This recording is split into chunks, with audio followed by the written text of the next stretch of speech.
Hello guys, स्वागत आहे सगळ्यांचेच आमच्या चॅनल पूजा आस्थावर. सगळ्यांना श्री स्वामी समर्थ, हर हर महादेव. नुकतंच होलाष्टक लागलेलं आहे. आज सकाळी दिनांक 24 फेब्रुवारी 2026 रोजी सकाळी 7 वाजून 1 मिनिटापासून होलाष्टक लागलेला आहे. पण होलाष्टका संदर्भात बरेच संभ्रम निर्माण झालेले आहेत आणि विविध गोष्टी, आध्यात्मिक बाबी ज्या कुणाला जशा प्रकारे आठवतात तशा प्रकारे होलाष्टका संदर्भात एकमेकाला सांगण्यात येतात, एकमेकाशी बोललं जातं, पण त्यातून संभ्रम निर्माण होतो. तर मग खरंच होलाष्टक इतके अशुभ आहे का? आणि या काळामध्ये मुलांना जपायचं आहे किंवा फॅमिली मेंबर्स यांच्यावर अशुभ काही होणार आहे, अशुभ गोष्टी घडतील असा संभ्रम जर होत असेल तर होलाष्टक एवढं अशुभ नाही. कारण की होलाष्टक नेमकं काय आहे हे समजून घेण्याची गरज आहे आणि नेमकं होलाष्टकामध्ये कशा प्रकारे आपल्याला वागायचं आहे, काय गोष्टी आपल्याला टाळायच्या आहेत, काय गोष्टी करायच्या आहेत हे आपण पाहून घेणार आहोत. तर सर्वप्रथम होलाष्टक म्हणजे काय? होलाष्टक म्हणजे होळीची सुंदर गणती.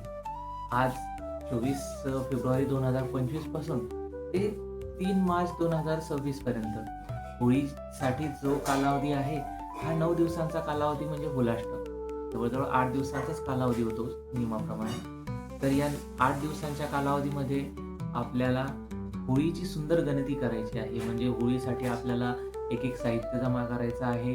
होळीसाठी जे लाकूड लागते, जे होळीमध्ये आपण दहन करतो ते सर्व साहित्य आपल्याला या 8 दिवसामध्ये हळूहळू जमा करायचे आहे. तसेच आपल्याला या काळामध्ये काही गोष्टींची पूर्वकल्पना आहे म्हणून त्या पाळायच्या सुद्धा आहेत. म्हणजे होलाष्टकादरम्यान ग्रहांची स्थिती बदलते आणि अनिष्ट ग्रह किंवा अशुभ ग्रहांचा प्रादुर्भाव जास्ती असतो.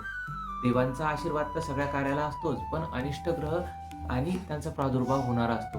आणि आपल्या हिंदू धार्मिक मान्यतेनुसार तसेच ज्योतिषशास्त्रानुसार प्रत्येक व्यक्तीच्या जीवनामध्ये ग्रहांची स्थिती आणि त्या ग्रहांचे होणारे बदल याच्यावरून त्या व्यक्तीच्या जीवनावर प्रभाव पडतो. त्याच्या राशीनुसार त्याला त्या प्रभावातून, त्यांच्या प्रादुर्भावातून तो जात असतो. मग या काळामध्ये आपल्याला फक्त ग्रहांच्या प्रादुर्भावामुळे त्रास होईल किंवा ग्रहांच्या प्रादुर्भावामुळे आपल्याला काही सामाजिक, वैवाहिक आणि दैनंदिन जीवनामध्ये त्रास होऊ शकतो, ही गोष्ट नक्की. पण वाईट असे कुठलेही कारण यामध्ये नाहीये.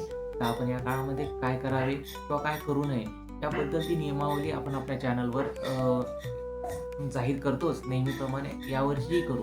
परंतु या काळामध्ये आपल्याला काही शुभ कार्य, जे आपल्या घरामध्ये शुभ कार्य असतील ती शुभ कार्य टाळायचे आहेत. नोकरी व्यवसायासंदर्भात आपण काही नवीन शुभारंभ करणार आहोत किंवा नोकरी व्यवसायासंदर्भात आपले काही मोठे मोठे डिसिजन घेणार आहोत, ते सुद्धा आपल्याला टाळायचे आहेत. फक्त आपल्या ग्रहांच्या प्रादुर्भावाला टाळण्यासाठी. त्यामध्ये दुसरे कोणतेही लॉजिक नाही, दुसरे कोणतेही शास्त्र नाही. ग्रहांची दशा या काळामध्ये बदललेली असते आणि होलाष्टक हे अशुभ नसून फक्त होळीच्या संदर्भात जे 8 दिवसांची गणती केली जाते ती 8 दिवसांची गणती आहे. त्याच्यासोबत एक पौराणिक कथा सुद्धा आहे. ती कथा म्हणजे हिरण्यकश्यपू हे जे राक्षस होते, त्या राक्षसांनी आपले सुपुत्र प्रल्हाद हे विष्णू भक्त होते. भक्त प्रल्हाद यांना विष्णू भक्ती करण्यापासून त्यांनी रोखण्यासाठी अनेकदा बजावले होते. आणि नेमके होळीच्या 8 दिवस आधी म्हणजेच फाल्गुन जी तिथी आहे, तर फाल्गुन शुद्ध 1 ला ज्यावेळी हिरण्यकश्यपूने भक्त प्रल्हादांना भगवान विष्णूंचा तिरस्कार करत, तू सेवा करू नकोस किंवा तू भक्ती करू नकोस, तू भगवंताचे नामस्मरण बंद कर असा आदेश दिला. त्यावेळी भक्त प्रल्हादांनी त्यास साफ नकार दिला आणि ते त्यांची भक्ती करत राहिले. त्यांची भक्ती करत असताना त्यांच्या तोंडून सतत नारायण नारायण, ओम नमो भगवते वासुदेवाय या मंत्रांचा जाप होत होता, स्तोत्रांचा जाप होत होता, जो की हिरण्यकश्यपूला असह्य होत होता.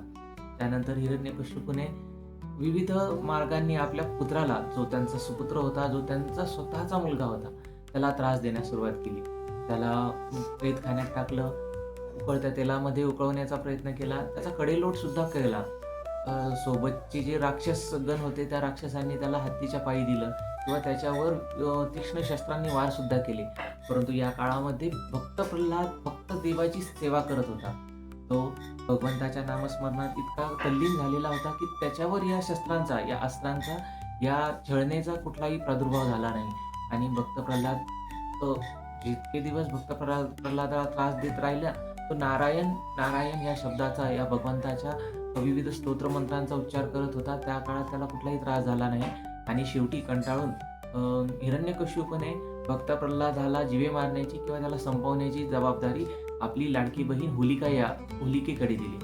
होलिकेला ब्रह्मदेवांचे वरदान होते की अग्नी तिला तापवू शकणार नाही किंवा अग्नीचा तिला कुठला प्रादुर्भाव होणार नाही आणि अग्नीमध्ये ती जळू शकणार नाही. पण झाले असे की अग्नीमध्ये जर होलिका जळू शकत नव्हती तर मग जळणार फक्त भक्त प्रल्हाद.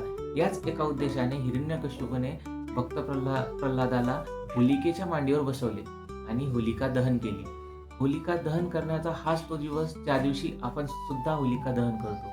होलिकेचे दहन झाले, परंतु सुरुवातीला अग्नी लावता क्षणी अग्नी ज्यावेळेस तापू लागला त्यावेळेस होलिका अट्टहास करत होती, हसत होती. तिला माहिती होतं की ब्रह्मदेवाचे वरदान व्यर्थ जाणार नाही. परंतु भक्त प्रल्हाद हे भगवान विष्णूंचे भक्त होते आणि अनंत नामस्मरण केल्याने भक्तीमध्ये तल्लीन झालेले असल्याने भक्त प्रल्हादांना अग्नीचा तर कुठलाही प्रादुर्भाव झाला नाही. भक्त प्रल्हादांना पोळले नाही, भाजले नाही. परंतु होलिका, जिला ब्रह्मदेवाचे वरदान होते, ती अग्नीमध्ये जळून खाक झाली. आणि अशा प्रकारे त्या दिवसापासूनच होलिका दहन करण्याची आपली प्रथा निर्माण झालेली आहे. तर मग होलिका दहनाच्या आधीपासून होलाष्टक याच गोष्टीची गिनती होते की आपण कशा प्रकारे हे जे वाईट हिरण्यकश्यपूने भक्त प्रल्हादाला वाईट वागणूक दिली, त्यांचा छळ केला, त्यांना जीवे मारण्यासाठी विविध प्रयत्न करून पाहिले. पण त्या प्रयत्नांची तर ही स्थिती वाईट होती. पण ह्या सगळ्या गोष्टी वाईट असतानाही भक्त प्रल्हादांनी भगवंतांचे नामस्मरण केले, आपली भक्ती सुरू ठेवली आणि नाम जप, स्तोत्र पठण हे सगळं सुरू ठेवलं आणि मग त्याला जो काही प्रादुर्भाव झाला तो झाला नाही. त्याचप्रमाणे आपण आपल्या जीवनात सुद्धा या होलाष्टकाच्या दरम्यान विविध अशुभ ग्रह, अनिष्ट ग्रह किंवा त्यांचा प्रादुर्भाव टाळण्यासाठी देवी देवतांची भक्ती करू. तसेच आपण आपले काही महत्त्वाचे निर्णय, काही महत्त्वाच्या गोष्टी, काही शुभारंभ, काही महत्त्वाचे दुकानांच्या ओपनिंग, वास्तुप्रवेश, गृहप्रवेश किंवा बोर घेणे, तसेच साखरपुडा, लग्न, त्याच्या संदर्भात जे काही शुभ कार्य आपल्या जीवनात घडत असतील त्या कार्यांना तुर्तास आपण स्थगिती द्यावी किंवा त्याच्या संदर्भात आपल्याला योग्य तो निर्णय आपले जवळचे जे गुरुदेव असतात त्या गुरुदेवांना विचारून आपण निर्णय घेणे. तसेच या काळामध्ये काही गोष्टी आपल्याला करायच्या आहेत दानाशी संदर्भात, धर्माच्या संदर्भात. आपण ज्यावेळेस भक्ती करू त्यावेळेस आपण नामजप, स्तोत्रपठण, मंत्र उच्चारण करू, त्यावेळेस हे 8 दिवसामध्ये ग्रहांचा होणारा प्रादुर्भाव टाळला जाईल व आपली ही भक्ती फळासेल. होळीच्या दिवशी आपण होलिकेमध्ये जसे अनिष्ट रूढी, परंपरा, तसेच आपल्या अनिष्ट गोष्टी, काही सवयी यांचे दहन करू, त्यावेळेस आपल्याला या 8 दिवसांमध्ये झालेला त्रास तर टाळला जाईल, पण भगवंताची नव्याने प्राप्ती करण्याचा एक क्षण आपल्याला आपल्या जीवनामध्ये येऊ शकतो. याच्या संदर्भात महत्त्वाचे आणि याच्या संदर्भात काही अगदी शास्त्रीय कारणांनी भरलेले असे व्हिडिओ आपण आपल्या चॅनलवर शेअर करणार आहोत. तर मित्रांनो, हा व्हिडिओ तुम्हाला कसा वाटला नक्कीच आम्हाला कमेंटमध्ये सांगा. त्याच्यासोबत जर चॅनलवर नवीन असाल तर चॅनलला सबस्क्राईबसुद्धा करा आणि आपल्या मित्रपरिवारासोबत, आपल्या ओळखीच्यांसोबत हा व्हिडिओ जास्तीत जास्त शेअर करा. म्हणजे होलाष्टकाच्या बाबतीमध्ये निर्माण झालेला त्यांचा संभ्रम दूर होईल. तसेच त्यांनाही होलाष्टक ही होळीची एक सुंदर गणती म्हणून पाहता येईल ह्या होलाष्टकाकडे. आणि या 8 दिवसात तेही सुद्धा अनिष्ट ग्रह आणि त्यांचा होणारा प्रादुर्भाव टाळून स्वतःच्या उन्नतीसाठी भगवंताचे नामस्मरण करतील आणि होळीला, रंगाच्या या उत्सवाला आपल्या जीवनामध्ये सामावून घेऊन आपण त्या रंगाच्या उत्सवाने आपलं जीवन भरून टाकतील हीच मनोकामना. श्री शिवानमस्तुभ्यम. हर हर महादेव.